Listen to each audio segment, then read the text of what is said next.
Hi friends, ఇది మన Insta page. నేను మీ మానస.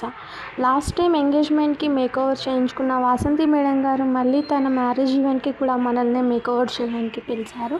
సో ఒకసారి కాస్మెటిక్స్ అన్నీ రీచెక్ చేసుకొని మేడం దగ్గరికి బయలుదేరిపోదామా? సో ఇంకోటి, ఫస్ట్ రిసెప్షన్ పెట్టుకున్నారు, తర్వాత మ్యారేజ్ పెట్టుకున్నారు. మ్యారేజ్ మేకోవర్ అనేది నేను పార్ట్ 2లో చూపిస్తాను. ప్రస్తుతానికైతే ఇప్పుడు రిసెప్షన్ మేకోవర్ చూసేద్దాము. Please follow our page.